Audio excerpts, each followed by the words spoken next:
За хэдүүл өгрөө гараа тэгээ өгөө орохоос өмнө би нөгөө толгоогоо амраагаад өсөө хосуулсан байгаа шүү гэдэг нэг хэлчих. За хэдүүлээ юу яа? 1-р Самуэль номын за 16 дугаар бүлгийн 1-ээс 13-ыг өнөөдөр үзье. За юу яцсан вэ? 1-ээс 16-гийн 1-ээс 13. За би нөгөө нэг 19 оных нь библийг уншиж байгаа шүү. 16. Тий. За би эндээс уншаад. За эзэн Самуэльд Израилийн хаан байхыг нь болиулж миний үл хэрэгсэн Саулын хонос хэдий болтол гашуудах юм бэ? Эвэртээ тос дүүргэн явахтан би чамайг Бэтлехемийн хүн Есүс рүү илгээе. Учир нь түүний өвгүүдийн дундаас би өөртөө хааныг сонгосон билээ гэв. Харин Самуэль би яаж явах вэ? Саул үүнийг сонсвол намайг алах болно гэв. Эзэн айлдахдаа чи охин бирүү авч эзэн тахил өргөхөр ирлээ гэж хэлэхтэн. Тахил өргөх ёслолд Есүсийг өргөхтэн. Чиний юу хийхийг би чам зааж өгнө. Миний нэрлэх хүнийг чи тос цутга гэвэ. Ийхүү эзэн айлдсныг Самуэль үйлдэж Бэтлехэм рүү явв. Хотын ахмадууд түүнийг угтахаар цочирдан дагцсаар гарч ирэв. Та амар тайван ирвүү гэв Самуэль. Амар тайван би эзэн тахил өргөхөөр ирлээ. Бие ариусгах надтай хамт тахил өргөхөөр ирэх түн хэмэв. Тэр мөн Есүсийг болон түүний хөвгүүдийг ариусгах нь тэднийг тахил өргөхөд өрөв. Тэднийг орж ирэхэд Самуэль Илиабыг хараад үнэхээр эзний тосолсон хүн өөрийнх нь өмнө байна гэж бодов. Гэвч эзэн Самуэльд айлдан түүний гаднах байдлыг болон нурууных нь өндрийг бүү хар. Би түүнийг үл хэрэгсэв. Учир нь бурхан хүнтэй адил хардаггүй. Хүн гаднах төрхийг хардаг бол эзэн зүрхийг нь хардаг гэв. Тэгэхэд Есүс Абинадабыг дуудан Самуэлийн урдуур явуулв. Самуэль эзэн энэ хүнийг ч мөн сонгоогүй байна гэж хэлв. Дараа нь Есүс Шаммаг урдуур нь явуулсан боловч Самуэль эзэн энэ хүнийг ч мөн сонгоогүй байна гэж хэлв. Ийхүүс Есүс 7 хөвгүүний Самуэлийн урдуур явуулсан боловч Самуэль Есүсэд эзэн эднийг сонгоогүй гэж хэлв. Самуэль Есүсэд хөвгүүлч нь бүгдээрээ энд байна уу гэхэд Есүс отхон хөвгүү минь үлдсэн тэр хонио хариулж байгаа л даа гэв. Тэгэхэд Самуэль Есүсэд хүн илгээж тэр хөвгөөнийг авчрахтун. Тэр хөвгөөнийг энд эртэл бид суухгүй гэж хэлв. Есүс хүн явуулж түүнийг авчруулв. Тэр хүү улаа ботарсан цогтоонуудтай сайхан төрхтэй хөвгүү бов. Эзэн айлдахдаа босож түүнийг тослохтун энэ хүн мөн гэв. Тэгэхэд Самуэль тос дүүргсэн эврээ авч ах нарын тунд түүнийг тослов. Тэр өдрөөс эхлэн эзний сүнс Давидын дээр бов. Самуэль босож Рама руу явлаа гэж үзсэн. За тэгээд бидний хувьд ер нь Библийг ингээд уншихад за нэг талаараа бурхны гайхамшиг байдаг те.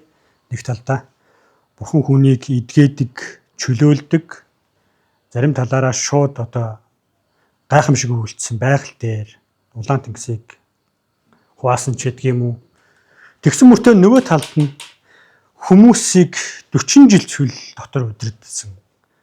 Хүмүүсийг амьдрал донд нь зарим зүйлийг айгүй удаан хүлээлгэсэн ийм зүйл байдаг. Миний эргэн тойронд одоо гайхамшигар идгсэн хүмүүс байдаг. За нэг нь бол манай ээж. Манай ээж чинь за намайг итгээд удаагүй.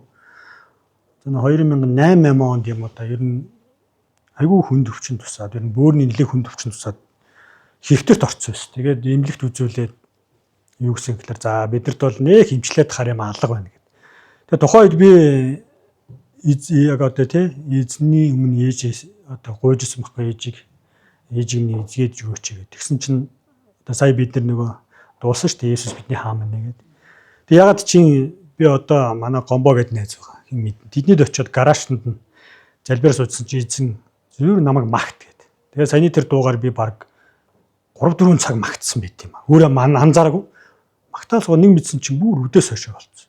Өдөр байсан. Тэгсэн чинь за одоо ээж хотлоо залбир. Тэгээ би залбирахтаа юу залбирчихсан гэлээ. За ээжд минь та тий яг тэдэн жилийн насыг өгөөч гэж залбирчихсан. Тэгээд найзандаа онцоод маргааш өглөө гэртээ очисон чинь ээж босцсон байсан. Яав ээж гэдгсэн чинь гүмэдэхгүй одоо босоод ирсэн чинь би сахан хөнгөрөө. Тэрнээс хойш манай ээж дахиж яг бөөрөөр бол дахиж өвдөж шивдэг. Яг одоо 80 гарцсан хүн гэж байж байгаа. Бас манай нэг найз байна. Олон жил архины амралтаа явж байгаад ер нь архинаас гарна гэдэг бол одоо нийгэм дээр л аяг хэцүү байгаа шүү дээ. Өө дэмжлэгээ хийлгээлээдэг, кодлууллаа л гэдэг буцаад архиучлаа. Тэр найз маань яас гэхээр эзэн дээр ирээд 30 минут залбирч суугаад одоо дахиж мэдээж яагаагүй. Архинд ороо байгаа. Гэхдээ бас нэг юм байгаа.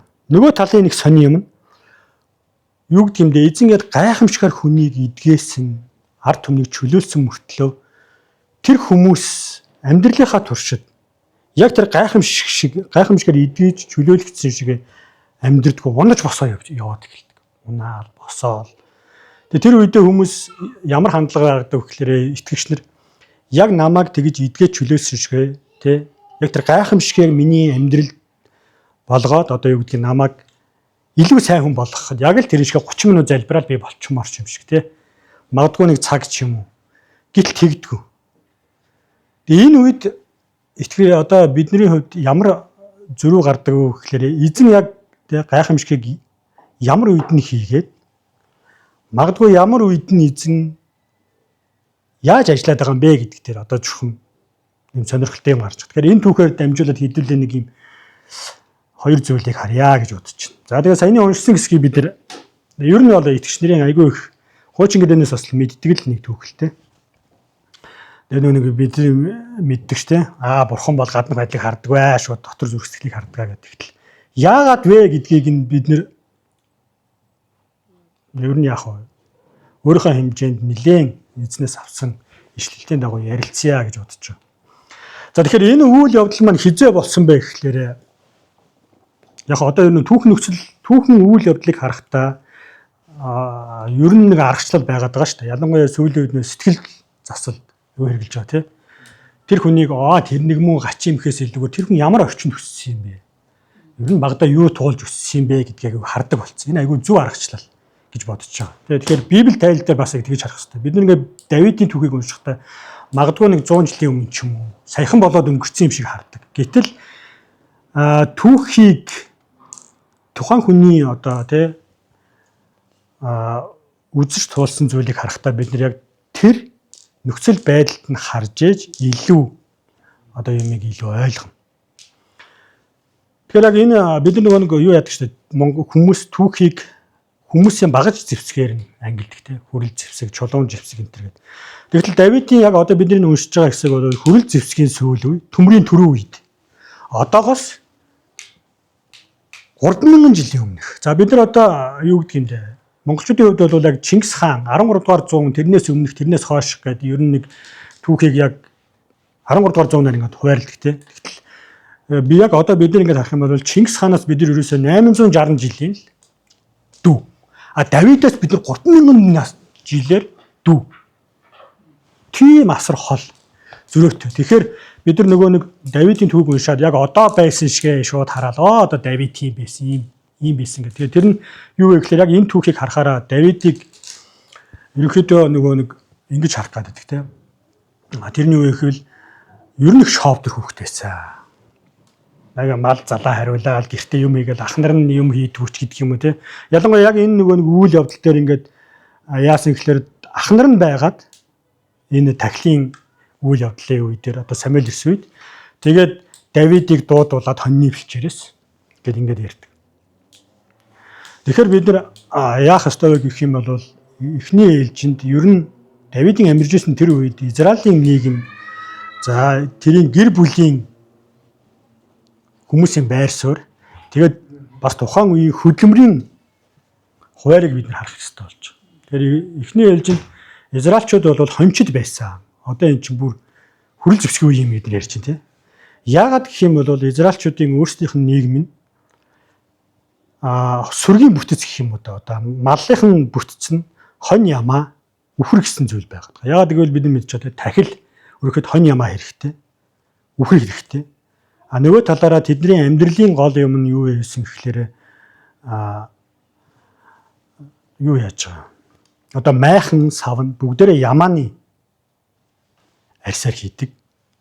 Тэгээ хоол хүнс нь малын хоол хүнс. Одоо малын гаралтай хоол хүнс. Тэгээд юу харах юм бол ямааны сүүгээр бяцлаг хийдэг байсан. Ааруул бол хийхгүй. Ааруул гэдэг зүйл ер нь цаг агаарын нөхцөөс болоод зарим газар бол ааруул ерөөсө бүрддэггүй гэж. Тэгэд тийм учраас одоо тэдний яг амьдралын гол амьдрах, ам зуух гол юм нь юу гэхээр мал маллах. тэд нар хэр сайн малалд сурна.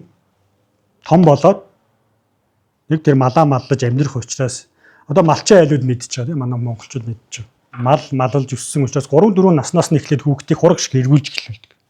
Хүүхдийг багаас нь. Тэгээд ингэж явсаар хагаад сүүлдээ хонд явж эхэлдэг. Нэг 10 хэдэн нас хүрээ жоохон том болоод эхлэхээр. Тэр үедээ тэр хүн яаж байгаа гэх юм бол хоныг хавар цагт хаана бэлчээх вэ? 100 ямар усанд оруулах вэ? Малыг яаж тавар твэг оруулдгийг те одоо нөгөө хураг шиг мэдлэл мал төлөх үеэр хон хэргэх үеэр яаж энийг яах вэ? Энийгээ сурж ээж тэр хүн цаашдаа амьдрна. Тийм учраас Давидыг яг тэр үед тэр хүн яаж байгааг үл яг амьдрах, амь зуух бүх зүйлээ тэнд сурж байна л гэсэн үг. Тэгэхээр нөгөө талаараа одоо Давидыг жоохон багт нь тэр хоньыг хэн эргүүлжсэн бэ? Ах нар эргүүлжсэн байж таарна тий. Бүгд яг энэ замаар явсан баг. Нэг Оросын нэг эрдэмтэн Монголд 10-аад оны үед ирээд монголчуудыг тэгж дүгнсэн байгаа юм л да. Юу гэж дүгнсэн гэхээр эдгээр чи ерөөсөө ямар ч ажил хөрвөл хийдэггүй. Сайхан тий назгаа залхаа хүмүүс байна гэдэг. Одоо тэр 100 намрал ирсэн юм шиг. Тэгвэл хоньыг ч олон хүн хариулахгүй шүү дээ мэдээж тий. Бүгдээрээ л хониндоо одоо гэр бүлийн гишүүд бүгдээрээ хоньоо хариулаад явахгүй. Нэг хүн дагна. Бусд юм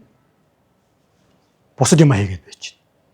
Тэгэд үүнтэй адилханаар Давидын хувьд бол ямар нэгэн байдлаар одоо шовдрлагдаад ганцаараа ингэж яваад ирсэн ч тэр хүүхэд сурах ёстой зүйлээ хөдөлмөрийнхөө хуваарийн дагуу хийх ёстой зүйлийг хийгээ явж ирсэн. Тэгээ энэ яг нь үйл явдал болж явах үед яасан гэхлээрээ нэг юм болж байгаа юм л да. Тэр яасан гэхээр Самуэль бурхан Есийн хөвгүүдээс нэгийг би өөртөө хаан болох хүнийг сонголоо. Тэгээ тийшээ яваа гэж хэлсэн. Тэгээд эрэхтээ яасан гэхлээрээ охин бэрүү авч ирсэн тий. Тэгээд тэр охин бэрүүг яагаад гэсэн гэхээр би Саул хэрвээ мэдэх юм бол намайг алнаа гэж хэлсэн. Тийм учраас чи явахтаас охин бэрүү авч чад. Тэгээд би энд тахил өрөхөр ирлээ гэж. Энэ бол ер нь эвийн тахил байсан гэж бид нар мэдж байна. Эвийн тахил гэдэг нь хамтаараа тахилаа өргөөд тэгээд найр хийдэг. Тэр ивийнхаа тахилын бэрууга хувааж идээд эзний өмнө суугаад тэгдэг юм хийсэн баг. Тэгээд ийм байдлаар ирсэн. За тэгээд эндээс эхлээд нэг юм сони юм гарч байгаа. Тэр нь юу вэ гэх юм бол 6 дугаар эшлээс харж байгаа. Тэднийг орж ирэхэд Самуэль Илиабыг хараад үнэхээр эзний тосолсон хүн өөрийнх нь өмнө байна гэж бодов. Гэвч эзэн Самуэль дайлтан түүний гаднах байдлыг болон нурууных нь өндрийг бүү хар. Би түүнийг үл хэрэгсэн учраас бурханд хүнтэй адил хардаггүй хүн гаднах зүрхийг хардаг бол эзэн зүрхийг хардаг гэвэ гэж бичсэн. За яагаад энэ зүйл ингээд чухал вэ гэх юм бол бид нар мэдж байгаа. Самуэль Саулыг хаан болгон тусалсан урд нь. Тэгэхээр Израильчүүдийн хувьд хаан хүн ямар хүнийг хүсэж байсан бэ гэж. Тэр нь тухайн үед Израильчууд дайнтай байсан. Филистичүүдтэй. Дайн байлдаантай. Тийм учраас тэдний хувьд хаан нь нас бий хүрсэн эрэгтэй юм байх хэрэгтэй тийм. Нас бий хүрсэн. Дайн байлдаа удирдах чадвартай. Тийм хүн хэрэгтэй болж байгаа. Тэгэхээр өнөөдөр бид нар ингээд нийгмийг харъя л да. Монголчуудын хувьд одоо нийгмийн захиалга гэж хэлэх юм уу та. Ямар ерөнхийлөгч гэх юм уу? Ямар удирдагчийг хүсэж байгаа вэ? Тэ? Энэ хямралаас гаргах. Магадгүй энэ төрийн хямрал одоо эдийн засгийн хямрал гаргахын тулд тэр хүн за одоо ихэнх хүмүүс яг Путин ч хүнийг хүсэж байгаа тий. Чанга хатуу. Магадгүй зарим нь шүү шийтгэх хэрэгтэй. Эсвэл одоо шударгаар зарим хүмүүсийг улс төрөөс зайлуулдаг ч юм уу. Нэг тийм л одоо хүнийг хүсэж байгаа байхгүй. Тэр яг үүнтэй адилхан тухайн үеийн Израильчдын хувьд тэр дайныг амжилттай дуусгах улс орныг нь тэ хүчрэг болгоод филистичүүдийг нутгаас нь хөөгөөд амар тайван нэг авчрах тийм жанжин хүчрэг хэрэгтэй. Тэхийн тулд тэрэнд нь нас бий тохирсон тийм хүчрэг одоо мундаг хүн л байх хэрэгтэй шүү дээ. Ер нь бол одоо бид юуны дайныг мань харж л байж байгаа тэд чинь нэг балаан болох сайдаа солиод байгаа байхгүй. Яагаад гэвэл нөгөө хүн нь яг тэдний хүсэж байгаа үр дүнг авчирч чадахгүй байгаа учраас дараагийн үнийг солиолох. Одоо мэдгүй ард юм бас байж байгаа л яах юм бид нар мэдэхгүй байгаа. Тэгэхээр яагаад энийг ярьж байгаа гэх юм бол Самуэль уг нь бол эн чинь эзний тосолсон мундаг иш үзүүлэгч хүн байхгүй. Юу зүгээр нэг жирийн их хоёр биш те. Жирийн нэг бид нартэй их адилхан хүн биш. Хүүхэд байхаасаа үйлчлсэн. Эзний дотор Израильд сэргэлтийг авчирсан. Ийм мундаг хүн. Гэхдээ энэ хүн ямар байдлаар харж байгаа вэ гэх юм бол яг нөгөө нэг тухайн үеийн нийгмийнхаа дотор байгаа тэр нийгмийн нэг хэсэг учраас тэр хүнд ч гэсэн өөрийн гэсэн хүлээлт байгаа.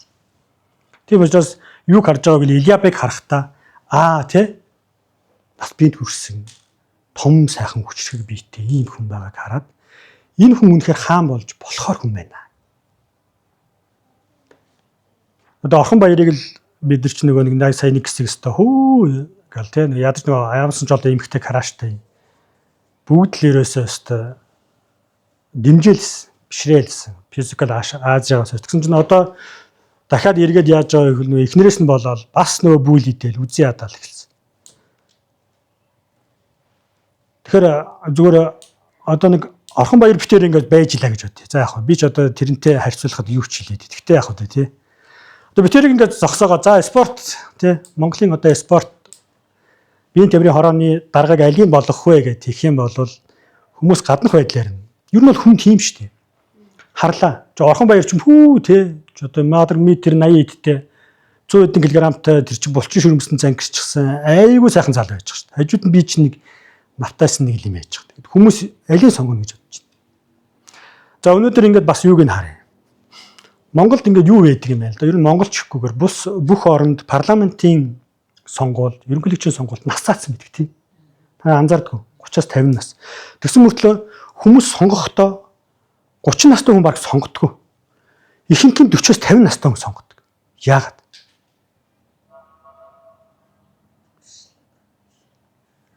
Хүн бидний хувьд энэ бол буруу биш. Хүн гэдэг амьтан угаасаа нөгөө хүнийг яг ингэж харахтаа, дүгнэхтэй нэгдүгээрт нөгөө насыг харахтаа тий. Энэ хүн бол үдж туулсан юм аа, үдж туулсан байгаа. Боловсрсон байгаа. Тэгийг харж байгаа. Тэрнээс нэг 20 эдтэй хүүхэд сонгочоо тэрнийг тий одоо энэ манай эдийн засгийн хямралыг давнаа, дайн байлдааныг энэ асуудлыг шийднэ гэж хинч бодохгүй. Тэгэхээр Самуэлийн хувьд бол яг энэ талаас нь харсан байна.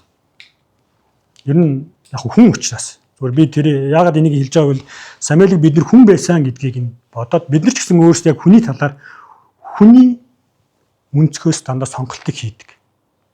Тийм учраас аль ч орны ерөнхийлөгч одоо Трампыг харахад 80 гарцсан. Ши Жинпин тэр тий хизээш 20 эдтэй хүүхэд одоо залуу 30 эдтэй залуу сонгогдсон тийм ерөнхийлөгч бас байхгүй. Тэгтэл эзэн хэлж байгаа. За чи гаднах байдал тий туршлага одоо юу гэдгийг хүчрэх байдлыг нь харах битгий хар. Харин би юуг нь харддаг юм бэ гэх юм бол би зүрхийг харддаг юм аа гэж хэлж байгаа.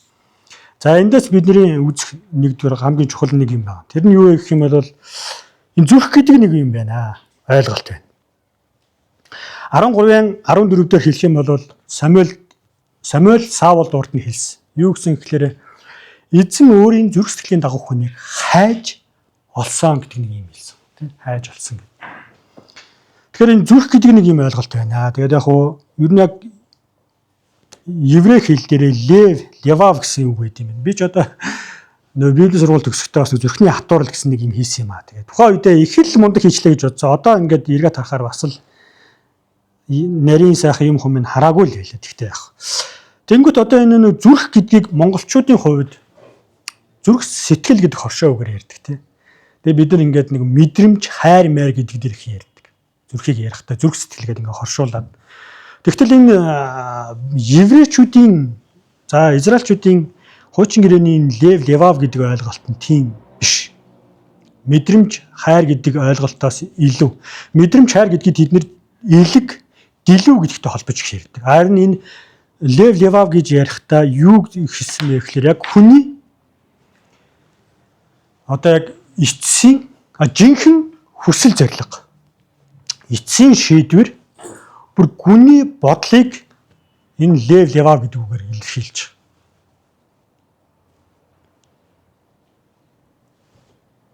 За энийг ингээд зүгээр ингээд хэлэхээр бас нэг ойлгоход хэцүү байгаа тий. Энэ нь юу вэ гэхээр Библиэлд эзэн би түрүү асуусан дээ. Эзэн зарим зүйлийг яагаад ингээд пад гэд эдгээгээ чөлөөлцсөн мөртлөө зарим зүйл дээр магадгүй израильчууд 40 жил цөлд төөрч явахдаа бөдөлж явхад эзэн гайхамшиг хийвэл хийж болно шүү дээ.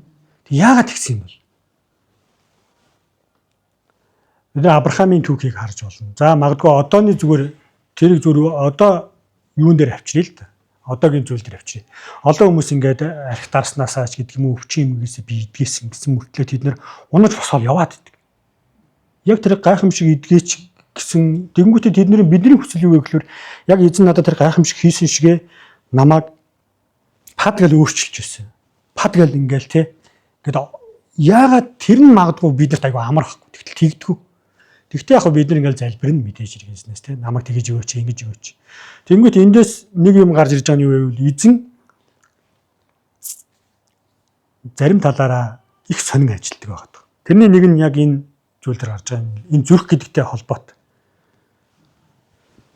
Тэгээд Давидын тэрийг харсан гинэ. Нэг талаараа одоо тэрийг юуг нь харсан гэхлээр би түрүү хэллээ тий. Яг жинхэнэ хүсэл зорилгыг харж байгаа. Яа Саултай харьцуулын айгу тодорхой гарч байна. Саулыг бид нар мэдж байгаа. Саулын түүхийг харах юм бол мэдээж хэрэг Самуэль түүнийг шодож гаргаж ирсэн. Бас олон юмд тосолсон. Тэр битгийгэл Саул дээр бүр ингээд эзний сүнс буугаа тэр чинь иш үзүүлээд хүмүүс бүр израилчууд хүртэлгүй энэ Саул хүртэл иш үзүүлэх юм уу гэж бодтол. Тэр хүн эзний сүнсээр хөдөлгөгдөж палестчуудыг ялаад ингээд явж ирсэн. Тэгснээ сүүлдээ яасан гэхэлэр яг эцсийн ч байхад яг жинхэнэ тэрний хүсэл зорилго нь юу байсан гэхэлэр Бурхны өгсөн тэр одоо хааны эрх мэдлийг Бурхны зорилгын дагуу явах уу эсвэл өөрийнхөө төлөө өөрийн хүсэл зоригоор удирдах уу гэдэг дээр тэр хүний эцсийн одоо зорилго нь жинхэнэ нөгөө нэг хүсэл нь их юм гарч ирж байгаа. Яасан гэхлээр яг Бурхан за чи яг миний үгээр яв гэсэн чинь тэр өөрөө хааны эрх мэдлийг өөртөө хэрэгжүүлнэ гэсэн бусад улсын хаасч тийм. Тэгж хийснийхаа дараа эзэн тэрнийг голж байгаа. Тэгэхээр одоо цаг дээр аваад ирвэл олон хүнийг бид нар мэдж байгаа. Ер нь бол харж байна. Яагаад цуглаанд явдг юм бэ зарим хүмүүс? Яагаад эзэнд үйлчлдэг вэ? Яг гадаа харахад бид нар мэдэхгүй те. Тэгэл залбираал, эзний өмнө алхаал, дуулаал, чуулган байгуулаад ч гэдэг юм ингээ явж байгаа. Тэгээд магадгүй тэрний хүний яг эцсийн зорилго нь юу юм гэж явж байгаа зорилго. Зарим хүн эзэнд итгэдэггүй мөртлөө пасторыг явж байна. Гэтэ тэрийгээ мэдээж хэлэхгүй шүү дээ тий. Хүнд хэлэхгүй. Зарим хүмүүс за ялангуяа баруунд тэгдэг гэж. Теологийн буюу теологийн доктор профессор хийдэг. Бурхныг судлаа л хүмүүс заагаад. Гэтэ яг цаанаа эзнийг итгэдэг. Зарим хүмүүс цуглаанд яваал гэдэг. Тэгээд яг зорилго нь юу юм гэдэг ингүүт яах вэ тий? Очоод ингээд нөө итгэгч нартай ингээд нөхөрлөх гоё байдаг, орчин нь гоё байдаг. Дайжгүй хүмүүсээс тусламж дэмжлэг авдаг. Хин нэгэнд ингээд үгийг заагаад, хөндлүүлээд ингээд тэгээ яг эцсийн мөчөд одоо юу гэдэг нь Саул шиг байдалд очоод яг чи Бурханд ингээд энэ байр сууриа тавьж өгөөд ч юм уу. Эсвэл чи Бурханы өмнө яг ингээд бууж өгөөд ингэх үед яах вэ гэхлээрэ тэрний нөгөө эцсийн одоо яг жинхэнэ зорилго нь илэрдэг гэж. Тэгээ Бурхан энэ одоо лев буюу тэр зүрх гэдэг үг нь яг энэ үгээр одоо илэрхийлэгдэж байгаа байхгүй. Би одоо мэдчихлээ нэг пастор байсан. Баян онгортчлоо үйлчлээл. Өстө мундаг байж гин гэдсэн чинь яг нөгөө газрыг өөрийнхөө нэрэн дээр авангуудаа зараад гадагш авч. Тэр хүн дахиж эзний өмнө ирээч хөө яваач. Тэгээ хүн бол тэрийг харддаг юм байна л да. Бидний хувьд л тий хүнийг ингээл харахтаа энэ үнэхээр л одоо эзэнд үйлчлээл эзэнд ингээ итгэе явж байгаа юм гэж бодтол яг цаана жинхэнэ зориг хүсэл нь юу вэ гэхлээр ингэж илэрдэг юм. Тэгэхээр Бурхан энийг нь харсан гэж. Энийг хардаг. Тэгэхээр Давидын хувьд бол мэдээж хэрэг тий төгс хүн байгаагүй. Тэр унаж босоод явж байхдаа тэрний зорилго нь зүрхний зорилго нь юу байсан гэхлээрэ ерөөсөө Саул шиг тий за би одоо эзний өмнө чи бидний өмнө ингэж хийчлээ штэ гэд хэлэх үед нь Самуэль өмнө одоо Самуэль хэлдэг шээ Саул. Тэгсэн чинь Саул яадаг гэхээр энэ ард түмэн чинь ингээд намайг шахаад байсан учраас би эдрийг үнд орсон юм аа. Яг тэгэхээр тэр хүмүүсийн ард түмнийхээ өмнө нэр хүндийг алдмааргүй. Ард түмэндээ сайн хаан баймаар байсан. Зорилго нь. Яг жинхэнэ зорилго нь юу байсан гэхээр эзнийг тэрэндээ зүгээр л хэрэглүүр. Та надад тэгэж өгөөрөө. Намайг ингэж ивэж өгөөрэй гэж залбирч болохоос таны хүсэл биелэг. Би бол хамаа байхгүй тий. Эцсийн эцэст та надад өгсөн энийгээ буцааж авлаа гэдэг тийм хандлага байгаагүй гэсэн. Тэгэд одоо нэг ингээд бид нар энэ үйл явдлыг хараад тэгээ бас нэг юм нь юу вэ гэхээр яг энэ ингээд эзэн Давидыг тосолж байгаа шүү дээ. Энд чинь хаан болтлоо дахиад 10 хэдэн жил Давид асар олон зүйлийг тулсан тий. Тэгээ яагаад эзэн шууд энэ үед хаан болгоогүй юм бэ? Яагаад эзэн тэгвэл тий улаан тэнгисийг гатлуулаад тэр ард түмнийг дахиад 40 жил өдөртөж тэр домдор явуулсан юм бэ? Яагаад? Бурхан сул доройг нь мэдсээрэж тэрийг зүгээр гайхамшигаараа бидний нэг хүсэл нь тэр тийм. Бурхан яагаад намайг мэдсээрэж зүгээр ингээд амар хэцүү ингээд болохгүйгээр яг л ингээд пад гээл ингээд хийхгүй байгаа юм бэ? Яагаад гэх юм бол энэ дээр нэг юм гарч байгаа. Одоо бид нар ингээд нэг хүүхдүүд магадгүй ингээд бид нар мэдчихв. Хүүхдүүд одоо сургуульд орно тийм. Тэнгүүтлээ эмээ өвөө нарын даалгавар эхэлдэг тийм. Аав ээжийн баг нэг хүүхдийнхээ өмнөөс даалгавар хийгээл. Тэгтэл тэр яг зорилго нь юу юм? Сургуулийн зорилго нь. Зүгээр л тэр даалгаврыг гэр бүлээр ингээд хийлгээл эсвэл тэр эмээгээр хийлэх гэвэл тэр хүүхдийг сурах гэдэг байгаа. Тэгтэл бид нар нөгөө эмээ өвөө өмнөөс нь хийж өгч. Тэгээд нөгөө нэг өөрийнх нь хийсэн даалгавар нь буруу ангуут нь хоёулаа гайхаа хараа суугаад. Би одоо зөв л хийсэн гэл тийм. Тэгтэл Бурхны хувьд нөгөө ингэдэг юм байна л да. Юу вэ гэхлээрэ бидэрт нөгөө сонголтыг өгдөг. Бидний өмнөөс сонгодгоо. Одоо жишээ нь юу гэдэг юм бэ? Намайг ингээд шууд ингээд амар сайн хүн болгоод шууд тэ мундаг ингээд дахиж ингээд гим нүгэлч хийхэ болоод ямар ч муу юмд дуруу татхаа болохыг ингээд хийчихвэл нөгөө яг саянытай адилхан. Даалгаврыг миний өмнөөс хийгээд өчөж байгаа юм шиг болчихж байгаа. Тэгэхээр Бурхан бидэрт нөгөө сонголтыг өгөхдөө тэрний юу гэх юм бол бид нар нөгөө нэг одоо яг шинэ гэрээний нэг юм юу гэдэг те эрхчлөө гэдэг. Хүнд эрхчлөө өгсөн гэж. Яг тэрийг Бурхан бидэрт өгд юм байна. Сонголтыг. Тийм учраас чи яг өөрөө сонгож тэрийг үйлдэх эхийг бидэрт өгч байгаа. Дуулууртай байх уу? Үгүй юу? Тэгээ бид нар алдаж ондог учраас асар их цаг хугацааг зарцуулж байгаа. Тэгээ Давидыг бид ингээд цааш харах юм бол энэ чинь 10 гаруй жил Адуламын агуугаас ахуулаад хээр гадааг яваад сүүлдээ өөрийнхөө нөгөө үзээ авдаг байлдаж исэн филистичүүдийн нутагт очиод галзууслын төвөн шиг яваад ингээ явж. Яагаад Бурхан нэг талаараа ингэж ажилтдаг вэ гэх юм бол түрүүний яг хэлж байгаа та нэг зүйл нь байх. Сонголт. Тэгэхээр бид нар тэр сонголт гэдэг зүйлийг харахтаа эзэн намайг биднэрт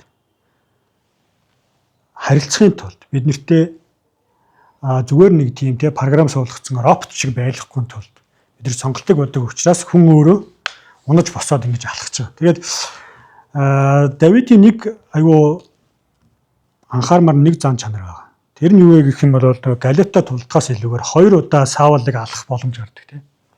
Тэгээ нөгөө дагалдагч нь ярьдаг шүү дээ. Одоо Саул ингээд энд байж шүү дээ. Чи ингээд хүнөөчих юм бол чиний ингээд зүхтаал нуугдаа явж байгаа амьдрал чинь төгсөн. Нөгөө талаараа чи шууд хаан болчихно. Асуудал шийдэгдэнэ. Угаасаа ард түмэн чамайг хаан болгож байна. Тэгтэл Давидын нэг аюу хандлага нь юу вэ гэхээр би эзний тусалсан хүний эсрэг гараа өргөхгүй гэж. Энэ нөгөө нэг Бурхан Давидыг яагаад шалгасан бэ гэдгийг Библи ингээд биднэрт харуулдаг байгаа байхгүй. Яагаад зүгээр Бурхан те би зүрхийг харцсан маяг хаан болгоцсон бол бид нар мэдэхгүй. Тийм учраас Библи өөрөө заримдаа ингээд түүхийг харуулж байгаа. Энэ хүний зүрхний жинхэнэ хүсэл зориг нь юу байсан бэ гэх юм бол эзний арга замаар хийдэг. Библи өөрөө тэгж байгаа. Зөв зорилгыг зөв арга замаар хийхийг Библи дандаа биднэрт хэлж байгаа. Тэр нь магадгүй 10 жил, 20 жил тийм эзнийг хүлээх. Тэгэхээр ингэдэм юм байна л да. Одоо нөгөө биднийг яг ингээд нөгөө хинбэ гэдгийг харуулдаг нэг зүйл нь амлалт. Тэгээд тэр амлалт биелэхгүй байх эсвэл сорилттой үед хүн нөгөө ялангуяа итгэгч хүн мэдрэгддэг. Тэ өөрөө өөртөө хүртэл мэддэг. Цаг хугацаа гэдэг бол одоо 10 жил өнгөрөх үед, за 10 жил, 20 жил болох үед бидний нөхцөл байдал өөрчлөгддөг. Бидний нас өөрчлөлт нь 20 жилийн өмнөх инх баяр. 20 жилийн өмнөх заяа, 20 жилийн өмнөх те бидний одоогийн биднэртэй өөр те. Яагад гэвэл бидний нас яваад тэр үед магадгүй бидний эрүүл мэндийн асуудалтай болно. За магадгүй бид нэр илүү баян болно. Эсвэл дампуурна. Бүр юу ч болно. Тэр үед яадаг вэ гэхээр хүний үзэл бодол өөрчлөгдөж эхэлнэ. 10 жилийн өмнөх би 20 жилийн өмнөх би магадгүй бурхны талаарх миний бодол, өөрийнхөө талаарх миний бодол өөрчлөгдөж эхэлдэг тийм. Би чинь ийм хүн юм биш үү? Ямар сони. Айгу муухай цагаат л бас ливгүй гар биш үү би чинь. Яг шудраг өөртөө ярихад. Тэнгүүт нөгөө ингэдэг юм байна. Одоо хүн ингээд амлалт, ялангуяа бурхны биднэрт өгж байгаа амлалт юм уу? Эсвэл бурхантай ингээд алхаж явах үед бид нэр энэ хугацаанд нөхцөл байдал өөрчлөгдөх үед бид нэр өөрсдийн үзэл бодол өөрчлөгдөд ялангуяа бурхны талаарх, бурхны өмнө суух, итгэл гэдэг юм уу? Тэр хандлагууд өөрчлөгдөж эхэлнэ. Тэр үедээ бид нэр өөрийгөө олж харддаг юм гинэ. За би чи яг үнэндээ бол бурханд яг итгээд дэсэн юм биш юм байна. Эсвэл би бурханд үнэхээр итгэж ирсэн юм байна гэх юм үү те. 10 жил би манай нэг найз байдаг л та. Тэр яасан гэхэлэр хүүхдгүй байжгаад гэтээ нэг хүн иш үзүүлсэн. Юу гэсэн гэхэлэр чи 3 ихэр хүүхдтэй болох болно. Гэхдээ цаг нь арай болоогүй байна. Тэр хүн яасан гэхэлэр 5 жил хүлээсэн. За хүлээсэн юм уу мэдгүй ямар ч гэсэн тэгээ 5 жил байжгаад сүүлдээ нэг үр тогтоох анкипиатор байдаг шүү дээ. Тиймэр явж байгаад үр суулгуулад хүүхдтэй болсон. Тэгэхдээ хүүхдтэй болоод дараа нь дахиад нэг хүн хүүхэд үргэж авсан. Тэгсэн чинь яг нөгөө нэг эзний хэлсэн иш үзүүлэхийн дагуу тэр хоёрын дундаас 3 ихэр хүүхэдтэй болж байна. Маш сонирхолтой. Тэгэд энэ нь юу хэлж байгаа гэх юм бол бид нар нөгөө нэг цаг хугацаа өнгөрөх тусам би яг үнэхээр бурханд итгэж байгаа юу, найдаж байгаа юу гэдгийг илэрдэг юм байна.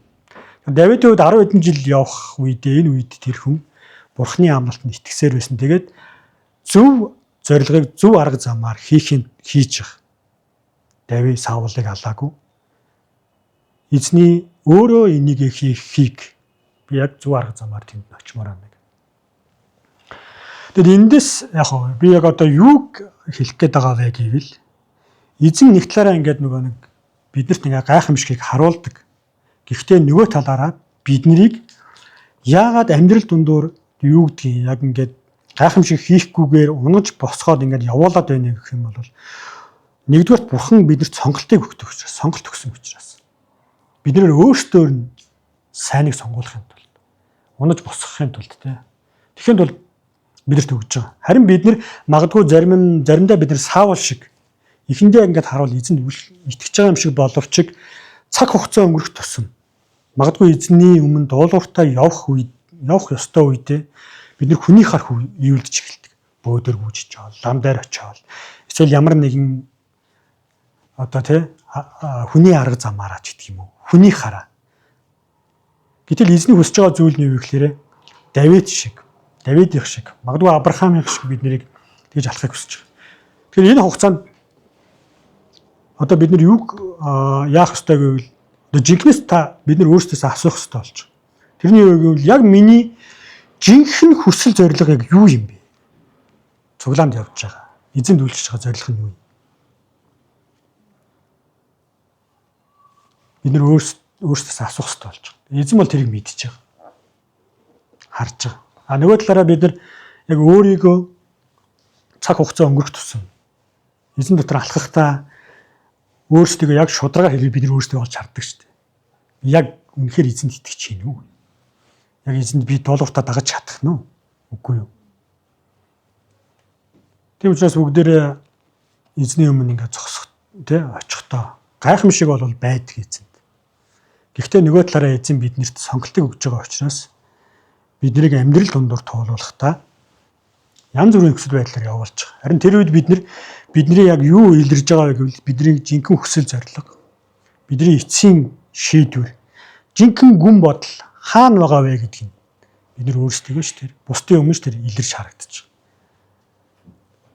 Тэгэхээр эзэн Давидыг сонгосон шалтгаан нь тэрийг харж ирсэн.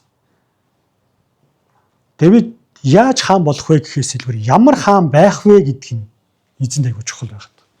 Тийм учраас унаж босохдоо тий дандаа эзний өмнө очдог.